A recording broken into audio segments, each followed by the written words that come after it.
হয় আমার এই সিক্স আমার যে tribunal election commission of India আমার যে অধিবেশনখন হৈছে তাত আজি আমি আহি শেষ কাৰ্য হৈছে আমাৰ এইটো প্ৰতিনিধি সভাখন যোৱাকালি দুখনকৈ সভা হ'ল আমাৰ PNB CWC তাত কেইবাটাও সিদ্ধান্ত লোৱা হৈছে ৰাজনৈতিক সিদ্ধান্ত ডেভেলপমেণ্টৰ সিদ্ধান্ত বৰ্তমান চৰকাৰখনে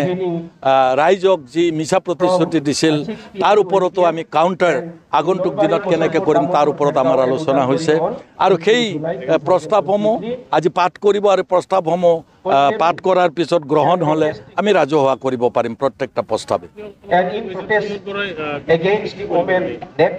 কি কৈছে চাওক প্ৰমোদ বড়ো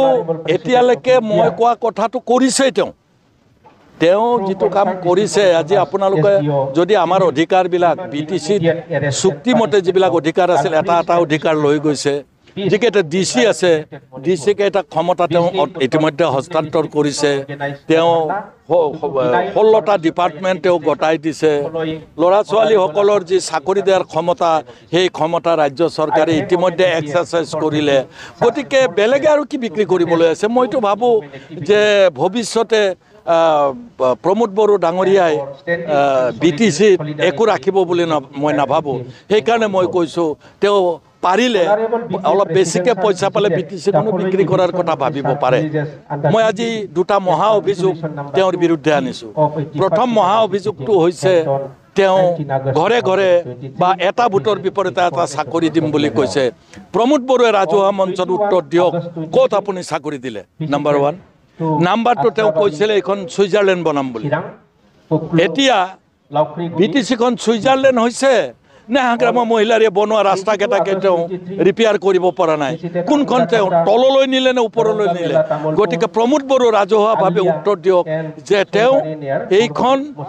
কি যুক্তিত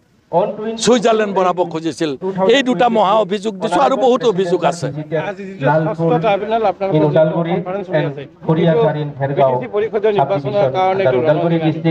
না ৰণসিংহা মানে নিশ্চয় আপুনি ঠিক কথা কৈছে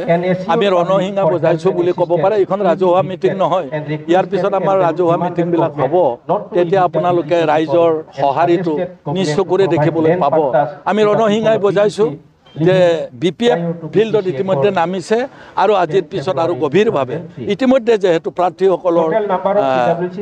70% আবেদন ইতিমধ্যে আমি পাইছোঁ আৰু 30% আবেদন এসপ্তাহৰ ভিতৰত আহিব 1 তাৰিখলৈকে আছে গতিকে মই ভাবোঁ আমি যুদ্ধত ইতিমধ্যে নামিছোঁ আৰু এই যুদ্ধত আমি বিজয়ী হ'ম নিৰ্বাচনটো মই ইতিমধ্যে কৈছোঁ আৰু 2 মাহ পিছত নিৰ্বাচন হ'ব লাগিছিল তেওঁলোকে ইতিমধ্যে 5টা ফাইনেন্সিয়েল ইয়াৰ পালে প্ৰমোদ বড়োৰ চৰকাৰে কি যুক্তিত এই BTC থকা প্ৰমোদ বড়োৰ চৰকাৰখনে 6টা বাজেট লৈ তেওঁ 6টা বাজেটৰ কাম কাজ কৰিব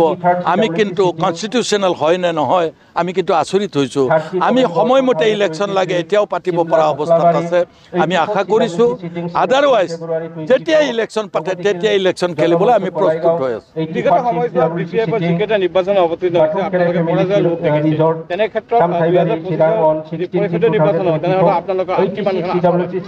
না চাওক আপোনালোকে এটা কথা ভালকৈ জানে আমি ইয়াত কোনোদিন হাৰাই নাছিলোঁ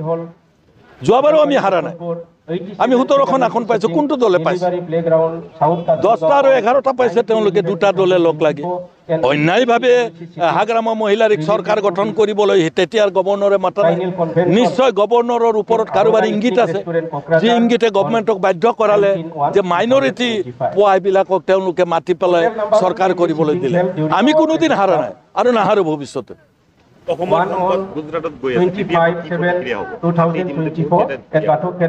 সেইটো এটা বেলেগ বিষয় কোনোদিনে কোনো কাৰণতে অমাত জীৱ সেইবোৰ সেই অমাত জীৱসমূহ কি কাৰণত ৰাজ্য চৰকাৰৰ তাত হাত আছে নে নাই অসমৰ মাজেৰে গৈছে কওঁতে অৰুণাচলৰ হাতী বুলি কৈছে কিছুমানে কৈছে পোহনীয়া হাতী বুলি কৈছে যিয়েই নহওক আমাৰ ৰাজ্যৰ মাজেৰে গৈছে অৰুণাচলত বাহৰ পাতিছিল গাড়ীকেইখন বাহৰ পতাৰ পিছত আমাৰ ৰাজ্য চৰকাৰ